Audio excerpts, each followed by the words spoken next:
Welcome back to the shop of bad ideas. For today, we got some fresh old snow, as you can see. And I really want to take this thing out and see how it does in the snow. And I did take it out a little bit through my yard some.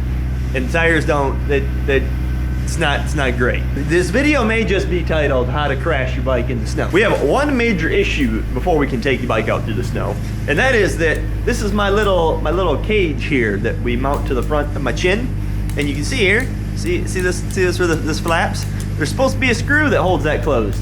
At this point, I'm convinced that this screw is probably in another dimension. We need to go first find a screw to hold this closed so we can go rip through some snow and see how it does. All right, we have success-ish. I found a screw. We'll hold this closed. It's a little M3. Couldn't find anything that I could put in and out with my fingers, which kind of sucks, but we get the camera all mounted up. We're good to go. This is probably one of the dumbest ideas I think I've ever come up with. Also, these boots with like the foam rubber bottoms, great for concrete. Friggin' terrible in this slick stuff. But you know what? I think being that we have, 5 things working against us, that we should have at least one thing that goes right. And yeah, that maths, right? Yeah, I'm confident in that. Once you're moving, boys, she is good to go. It's getting it moving. The compact hard stuff is not your friend, let me tell you. Oh, see, we're good. Look at that. To be determined if this title of this video is going to be crashing your bike in the snow or, how to ride in the snow. But I am bound and determined to not give up on riding season quite yet, baby.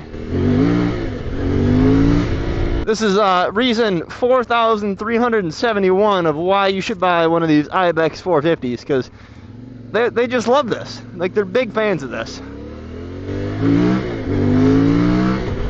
We might actually have to hit the car wash to rinse this thing off before we put it away, which is fine. I think I've got just enough propane left in the tank to thaw her out. But yeah, if you can see by looking around here, I do live in a state where it snows, unfortunately, so moto vlogging year-round is kind of not impossible. I mean, we're doing it right now, but a little, we'll say, impractical.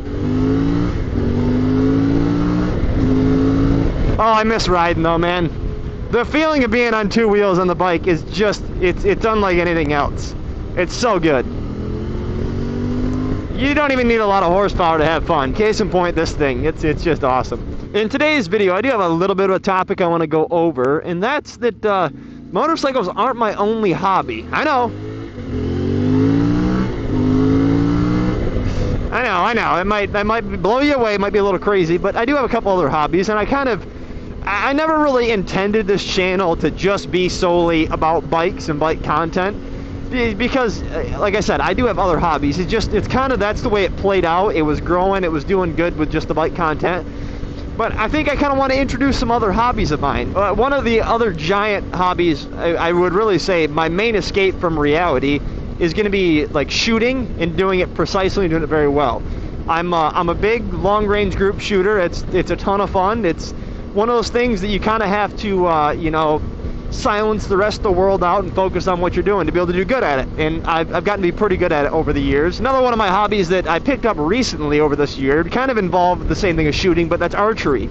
I bought I know, you're going to love it. I bought a Matthews bow and I decked it all out. And I'll tell you what, I think honestly archery is more fun than rifles. I will stand by that. It's got to do with the fact that it's so much more challenging and it's so much more unforgiving when you make mistakes or do anything not perfect. Because, with rifles, you're sitting on a bench, all you're doing is just kind of squeezing a trigger. But when it comes to bows, you're standing the whole time, and you gotta be steady, you gotta focus, and it's a lot of mental. Then kind of another, we'll say, hobby. This is something I really haven't gotten into a lot lately, just because it's one of those items that really just kind of takes a lot of time but doesn't have a lot of payback or, a lot of benefits currently. But I love R&D. I love designing things. I love coming up with weird things. I came up with an aircraft design a while ago. When you're on vacation and you don't have to think about work, you don't have to think about other things in life, that the things your brain can come up with when you're completely stress-free and relaxed. And yeah, I came up with an aircraft. I kind of designed one. I made a little model of it, but I just love cool tech. I like trying to push the limits of things, if you will. I like trying to come up with things myself. I was gonna go down there, but that snow's never been plowed and that's deep. I'm not looking to get stuck today. Sorry, guys. I want to introduce you guys to a little bit more of me, not just the side of motorcycles that you guys always see. I want to bring you down to my, I call it my hobby shop. It's my basement. The knobbies on this thing, being their 50/50 tires, they kind of suck at both. They kind of suck on-road and kind of suck off-road. They're not really good at anything. They'll do a little bit of everything, but there's nothing they really are great at. And I'll tell you right now, the rear tire, I don't mind that the rear tire kind of spins up a little bit. Like right there, even on just wet asphalt, it's spinning.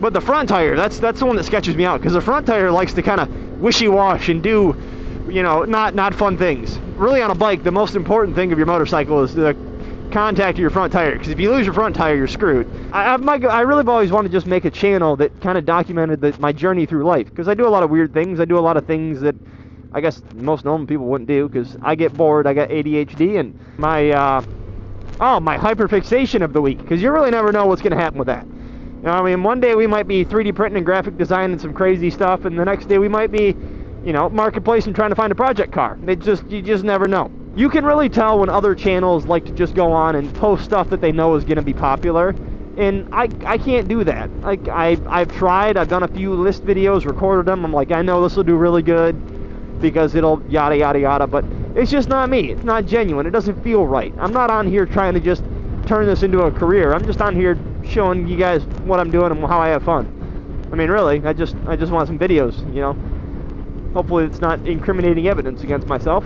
That is always the goal. We don't want to make incriminating evidence. Yeah, I think we're going to go hit a car wash and rinse this thing off and call. Well, I'll give you guys a tour of my hobby shop, because, boy, the wind picked up, and it is a chilly, chilly cold. My inner thighs are frozen. I'm a little cold. I'm turning into an icicle. We have one working car wash out of the 3 bays. We're going to make this work, because we got to rinse all this shit off of here. All right, I'll catch you guys at home. Welcome to my hobby shop, where I have a number of hyperfixations down here that we were talking about. This is where I cure my ADHD, ADD, whatever the one where your mind like just doesn't stop and it constantly just runs, and then you tend to kind of grasp onto one thing. You just want to do that for like a month straight nonstop and learn everything you possibly can about it until you find something else and it's like, I wonder about that. I'll give you a little quick tour, because I don't know if I've really gone over this on this channel. This is the logo for the old channel that I used to run stuff out of down here, but we're combining it. On the bench, you can see here we have, this is my Matthews lift. She's beautiful. She's great. I've gotten to be pretty good at this, and I do want to document this because archery is, if you haven't done it, I 100% encourage you to try it, because it is a ton of fun. You can do it much cheaper than this and still have just as much fun. As a matter of fact, I have an older cheap bow that we could do like a cool comparison, old tech versus new tech, yeah, blah blah blah, and you know what I'm saying. Then down over here, you can kind of see that peeking through the corner there. That'd be a Tikka 6.5 fully custom. Again, hyperfixated. I built the best of the best that I possibly could. I would love to go over that, but I don't know how how that would go. This was the aircraft that I was telling you about that I was working on designing. It's kind of a fixed wing with a fuselage, dual EDF kind of design. The idea is I wanted to try and develop a long-range surveillance drone, and quadcopters are just very inefficient. So I thought I could come up with something kind of cooler, and maybe I'll throw it in there. I've designed this on some 3D models, did some sketching, just some other cool stuff like that. And I call this Nightwing. This is Project Nightwing. I haven't made very much progress on Nightwing in a little over a year. We might revisit this, because this I think still has a ton of potential to be very cool. Next, this is a little bit of carbon fiber, but I built the tail for the Daytona actually out of this, because nobody sold a tail for it that eliminated the big fender and made it look good, and so we made our own. This is some carbon fiber I ordered. There's some resin mixed up, and I also have a vacuum table over that way to suck all this down and do cool fancy things with. But that's another one of the things we built down here. Let's see here. Continuing on the tour, I have like a little soldering station set up over here. We have a little paint booth, so we're making little parts, develop little things. We got a little area to kind of spray it. At one point, I had a fan on top with an air filter that kind of sucked the paint fumes up and helped, but that's not on there currently. So over here is kind of cool. It's like a little hidden cabinet where kept all my carbon fiber tools and whatnot. Anyway, guys, I want to say thank you for watching the channel. If you are interested in seeing maybe more content about some things like this, or maybe you guys want to see us try and revisit and build a super secret stealth aircraft, because again, I still think that'd be very cool. But yeah, I'll catch you guys in the next one. Peace out.